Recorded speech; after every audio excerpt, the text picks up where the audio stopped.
Static came first, a long, grinding hiss that Mira Sorokina had learned to read the way a sailor reads chop on open water. Not equipment failure. Not solar interference. Something else. Something listening. She pulled off her headset and pressed 2 fingers against the cold viewport. Mars hung below them. Rust orange and indifferent. 32 kilometers of thin atmosphere separating the Constantine from whatever was down there. The dust storms had cleared 4 hours ago. That was when the signal started. "Yura," she said. "Look at this." Yura Belkin floated across the cabin in that boneless, economical way of his. 12 years on orbital stations had given him the movement of a man who'd made peace with the absence of gravity. He was older than her by a decade, broader across the shoulders, with a nose that had been broken twice and never properly set. He looked at the spectrographic readout and said nothing for a long moment. "Sam should see this," he said finally. Sam Tyron was in the lower module, running system diagnostics the way he'd run system diagnostics every day of the 8-month transit. It was how he coped. Mira had learned not to judge people for their coping mechanisms when you were all sealed together in a cylinder the size of a school bus and breathing each other's recycled air. Sam was from Dallas originally, talked about Texas the way some men talked about a woman they'd loved and lost, with a particular combination of pride and ache. He'd told her once, during a long quiet watch, that he'd wanted to be a geologist before he'd wanted to be an astronaut. He'd told her that he still thought of himself as a geologist, that the cosmos was just a larger field site. "The signal's repeating," Mira said when he climbed up. "Every 42 seconds, consistent amplitude. It's not geological noise." Sam studied the readout. The color in his face shifted. That subtle draining that trained people tried to suppress and couldn't. "Where's it coming from?" he asked. "Grid 7. The lowland basin near the old probe site." He looked at her. Then at Yura. Then back at the readout, as though the numbers might arrange themselves differently if he waited long enough. "We go down," Yura said. It wasn't a suggestion. Yura didn't make suggestions. He made assessments, and then he stated them as fact. It was infuriating and usually correct. The descent took 4 hours. The Constantine's lander was a utilitarian machine, angular, unlovely, built for function in a way that had always reminded Mira of Soviet apartment blocks. She felt strangely fond of it. It asked nothing of you except competence, and she had that in abundance. They came down in the basin at dusk, when the sun was a small cold coin sitting on the horizon, and the shadows were long and purple across the ancient stone. Mira killed the thrusters and listened to the silence settle over them like a physical thing. The silence of a place that had not heard engines in 4 billion years. "Suit check," Yura said. They checked their suits. The hatch opened with a soft hydraulic sigh, and the 3 of them descended the ladder in single file and put their boots on Mars. Regolith was finer than Earth dust, fine as talcum, and it rose in slow, patient clouds around their feet with each step. Mira had read every account of every Mars landing in the historical record, critical and speculative both, and none of it had prepared her for the specific quality of the quiet. Not the absence of sound, but the presence of a silence so total it had texture, like the silence inside a cathedral after the last worshippers have gone. "Signal's stronger here," Sam said. His voice was steady, but she could hear the thing underneath it. That careful, controlled quality that people used when they were managing fear. About 200 meters north. They walked north. The structure emerged from the rock slowly, the way faces emerge from camouflage. One moment it was geology, and the next it wasn't. A low building, or something that functioned as a building, built from the same iron oxide stone of the basin floor and blending into it so thoroughly that Mira had to blink and refocus 3 times before her brain would accept what her eyes were showing her. It was old. It was profoundly old, in a way that had weight to it, a specific gravity that pressed on the chest. It was also unmistakably inhabited. The windows were lit. Mira stopped walking. Beside her, she heard Sam's breathing change. Yura took 3 more steps and then stopped too, and stood with his hands loose at his sides in a posture she recognized as his version of absolute stillness. "That's a town," Sam said. "Part of one," Yura corrected. "One structure, maybe 2. Yes." It looked, and this was the part that made it wrong, the part that pressed at the edges of rational thought. It looked like home. Not Mars home, not some alien approximation of human habitation, but specifically, particularly, achingly home. The proportions were right. The materials were different. Martian stone, and something dark and fibrous she couldn't immediately identify. But the scale was human. The windows were cut at human eye level. There was something that might have been a doorway, and its dimensions were a doorway's dimensions. How? Sam said. Just the one word it hung in the thin Martian air like smoke. Later, Mira said. We note and we document, and we do not touch anything. She pulled the survey recorder from her suit pack and began. They documented for 2 hours. The structure was larger than it had first appeared. 3 connected sections, and signs of at least 2 more that had partially collapsed under some ancient catastrophe. The rubble overgrown with what looked like the Martian equivalent of lichen, gray-black and dense as felt. The lit windows were in the middle section. The light on inside was a soft amber, not electrical, more like firelight but steadier, and it did not change or flicker during the entire time they stood outside. At no point did anyone come to look out. At no point did anyone come to the door. It was Yura who finally said what they were all thinking. Someone knows we're here, he said. And they want us to come in. That's one interpretation, Sam said. Name another one. Sam couldn't. Mira looked at the doorway for a long time. She thought about all the protocols, all the careful language of first contact scenarios that had been constructed by committees of people who had never expected to be necessary. She thought about what the mission profile said about uncontrolled variables and risk assessment. She thought about the fact that she was standing on Mars looking at a lit window, and that no protocol on Earth covered this. I'll go first, she said. Yura moved to intercept her. Mission Commander goes last. Mission Commander goes first, she said. It's my call, Yura. He looked at her for a moment with those dark, calculating eyes. Then he stepped aside. The door opened as she reached it. Not suddenly, slowly, with a deliberateness that felt almost courteous. The amber light spilled out over her boots and lit the dust around her feet gold. She went in. The interior was larger than the exterior suggested. And warm, genuinely warm.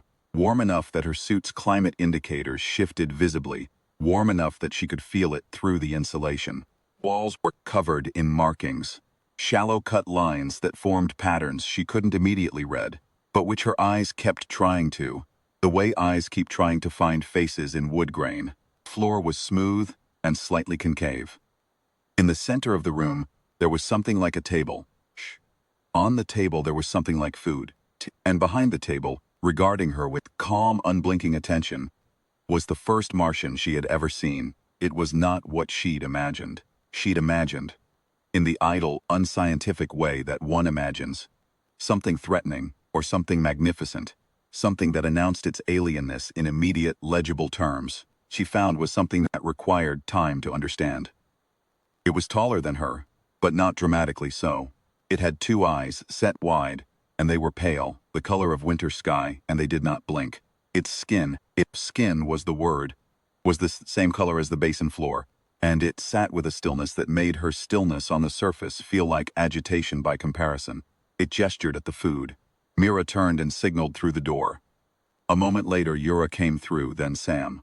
They stood in a line and looked at the thing behind the table, and it looked back at them. And the quality of the silence was different now. Full, rather than empty, the silence of 2 languages that had not yet found a common frequency. The weeks that followed were the strangest of Mira's life. And her life had contained some very strange weeks. The Martian, they started calling it the Keeper, because it seemed to be the keeper of the structure, or perhaps of the knowledge inside it, communicated first in images, projected somehow without visible equipment onto the concave walls of the room. The images were old, very old. They showed the basin as it had been, which was as a sea, and the structures around it as they had been, which was as a city. They showed the people who had built it, who looked enough like humans to make Mira's chest feel tight. And they showed what had happened to the planet, which was a slow catastrophe played out over geological time. Unfolding in the images like a tragedy in a language she was only beginning to learn. Sam sat in front of those images every day and said nothing for hours. Yura took meticulous notes. Mira tried to find the grammar. It's not showing us history. she said one evening, sitting with Sam in the warm amber light while Yura slept, showing us a warning. Sam had a flask of reconstituted coffee, which he'd been nursing for 2 hours, because the act of holding it seemed to help. You think that's what the signal was? A warning? I think the signal was an invitation, she said. Think this is the warning. Sam turned the flask in his hands. He had a way of going very still when he was thinking. The geologist patience, reading rock the way other men read text. An invitation to what? To remember, she said. What happens when you don't take care of something? The keeper never touched them. It moved through the structure with the same deliberate courtesy with which it had opened the door, never entering a space they occupied without pausing at the threshold. It brought food every morning, not human food, but something that the suit's analyzers confirmed was nutritionally viable, dense with proteins and minerals, and things that had no exact terrestrial analog. Sam ate it. Yura refused, then ate it too when his ration packs ran low. Mira had been eating it from the second day because she was pragmatic about necessity, and because it tasted, oddly, of something she couldn't name, something that reminded her of her mother's kitchen on a winter morning. Fruit. There were other things in the structure, rooms she hadn't noticed, at first. Corridors that opened where walls had seemed solid, deep shelves cut into the stone, and filled with objects that were clearly technological and clearly beyond anything she could analyze. She noted them. She did not touch them. It was Yura who first noticed the change. He told her on the 23rd day, quietly, while Sam was in the image room. His voice had that particular flatness of a man delivering information he would prefer to be wrong about. He doesn't remember, Yura said. Yesterday, he thinks we arrived 2 days ago. Mira was quiet for a moment. The stress, the duration, the isolation. He asked me this morning when we were landing. He described the descent. He remembered a different approach, different coordinates. She thought about the images on the walls. She thought about the signal that had brought them down. She thought about the food on the table, and the door that had opened before she reached it. It's not the food, she said. It's the place. Yura looked at her steadily. Explain that. I don't know how to explain it, she said. But I think the keeper is showing us something. Through the images, through us. Through what it's doing to Sam, or at him. At him, she agreed. The words sat between them in the warm amber light, and neither of them said what they were both thinking. That if it was at Sam, it might already be at them too. Mira started keeping a journal. She wrote in it obsessively, the way her father had told her to write in school when she was young. Not to remember, he'd said, but to make real. The act of writing a thing down was the act of insisting on its reality, of planting a flag and saying, this is what I saw, this is what I know, this is what happened before. She wrote the date at the top of every entry. She wrote the names of the crew. She wrote the coordinates of the landing site and the number of days since descent. On the 28th day, Sam tried to get the keeper to point the way back to the lander. Not because he was confused, because he thought they'd never been outside. He thought they had just arrived. He thought the structure was the interior of the Constantine, and that the keeper was some kind of communication system. And he talked about it with the confident, specific patience of someone explaining an obvious thing that had been misunderstood. He wasn't distressed. He was calm. His eyes were clear. That was the worst part, the calm. Mira sat with him for 3 hours. She showed him the journal. She showed him the survey recordings, the 2 hours of documentation from the exterior, the spectrographic readout from before the descent. He looked at all of it with polite interest and a slightly furrowed brow, the way you looked at someone else's holiday photographs. I don't know what this is supposed to show me, he said. It's showing you where we are, she said. I know where we are, he said. We're on the Constantine. We're still 6 days out from Mars. Mira looked at Yura. Yura's face was stone. She went to the keeper that night, alone, and she stood in front of it and spoke in Russian, slowly, the way you spoke to a child. Not because she thought it was less intelligent than her, but because she thought clarity mattered more than vocabulary. Are you doing to him, she said. And why? The keeper looked at her with those pale, wide-set eyes. It did not move for a long time. Then it turned to the wall and began to project. The images were different from before. Not the history of the planet, the history of the people on it. a specific history, a specific moment. She watched people gather at the edge of the sea, small and very distant in the image, and she understood that she was watching the last days of the civilization that had built this place. She watched them argue. She couldn't hear words, but the geometry of the arguing was unmistakable across species, and she watched some of them leave, moving inland, away from the water, toward the highlands. She watched the ones who stayed. The ones who stayed began to change, not physically. She watched their behavior change, watched them begin to loop. She found no better word for it. Watched them begin to replay certain days with the serene unawareness of people who had no reason to suspect that yesterday was not exactly identical to today. She watched the city empty, slowly, until only the ones who were looping were left. And she watched the structure, this structure, being built. Last, after everything else. Built by the ones who had gone to the highlands, who had come back to do one final thing. The images went dark, or stood in the silence for a long time. Then she went back to Sam. He was sitting with his survey equipment, calibrating instruments for a landing that, in his understanding, had not yet occurred. His hands were confident and precise. He'd always been good with his hands. He was humming something. She knew the melody. He'd hummed it often on the long transit, something country and slow that he said his mother had played in the car when he was young. She sat down beside him and watched him work. "Sam," she said, "tell me about the basin." He looked up. Just a moment. A fraction of a moment. A sliver of expression that crossed his face and was gone before she could fully read it. Something shifted. Something recognized, then it was gone. "What basin?" he said. She reached out and put her hand over his. He looked down at it. "The Lowland Basin," she said. "Grid 7, where we landed." He looked at her hand on his. He looked at her face. She watched him, searching for something, the same way she'd searched for faces in the wall markings, with the insistence of a mind that knew there was a pattern even before it could read it. "We haven't landed yet," he said, "but it was slower this time, more careful." "We have," she said.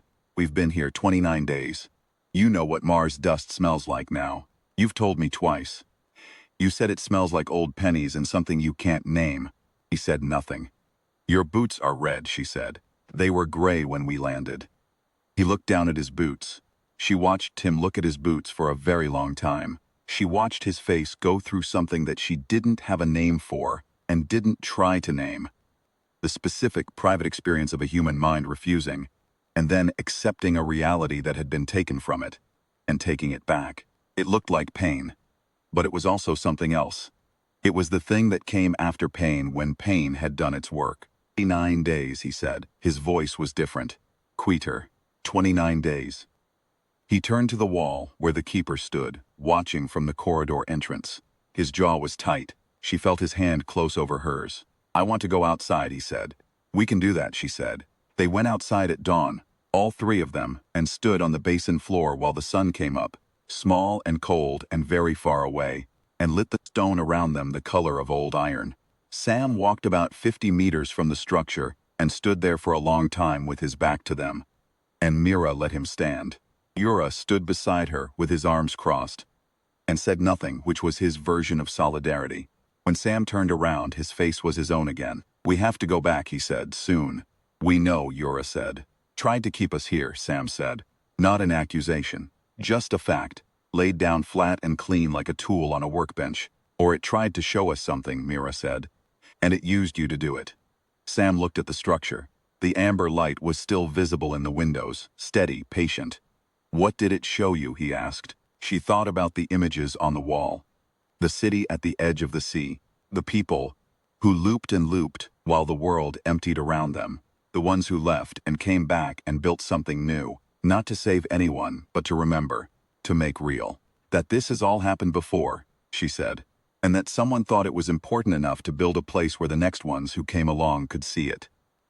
Sam was quiet for a moment. "A warning. Or a responsibility," she said. Yura made a sound that in anyone else might have been a sigh. "Either way, it's not a decision we make alone." They went back to the lander on the 31st day. The keeper did not stop them, or try to. It stood at the structure's entrance as they walked away, pale-eyed and still, and Mira looked back once and held the image in her mind as deliberately as she'd ever done anything. The figure in the doorway, the amber light behind it, the ancient stone, the long shadows, the last thin light of a dying sun. She memorized it, the way her father had taught her to memorize what mattered.